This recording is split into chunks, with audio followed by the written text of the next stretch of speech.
हीअं करिणो हो न। हाँ हीअं कर। हाँ वो है तूं हिते बि हलाहीं तो भरींदे सॼे खे भरींदे पोइ सोनो लॻंदे ईअं मज़ार बि अंदरो बि भरतो रही।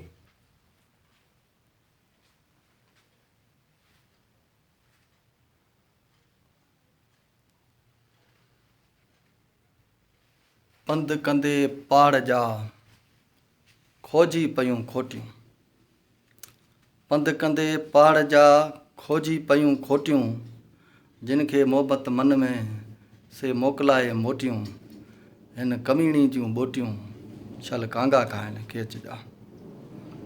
दोस्तो, आऊं ऐं प्यारो महर फ़क़ीर अॼु आशिक़नि जे इमाम ससी पुनू जी मज़ार ते असीं अची पंधु करे मिलिया आहियूं। असां त को पंधु नाहे कयो, पंधु त हिन ससुई कयो ऐं पंहिंजे पुनूअ सां कीअं मिली। कॾहिं ईअं हुयासि जो पुनू थिए धोतम कपिड़ा, अॼु ईअं थियासि जो जतन नियम पाण सी।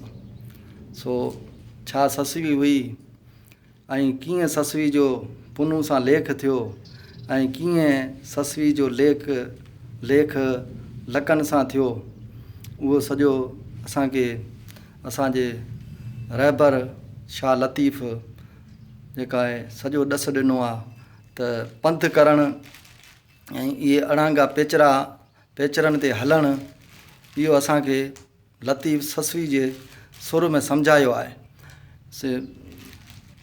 लतीफ़ साईं चए थो त माना माण्हू जेका आहे सा मुसलसल रुकावटूं टोड़े जेकॾहिं पंहिंजी मंज़िल माणे थो त उहो ई कामरान ऐं कामयाबु आहे।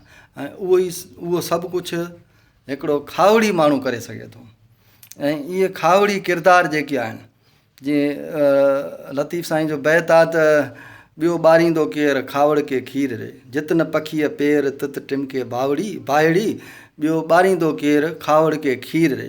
सो ही उहो हंधु आहे जिते कंहिं दौर में न पखी जो पेर हो, न पन हुया, न वाह हुयो, न ॿियो हुयो। ही रण हुयो, ही बियाबान हुयो ऐं ही जबल हुया जिन ससुई सां जाड़ूं बि कयूं, जुठियूं बि कयूं।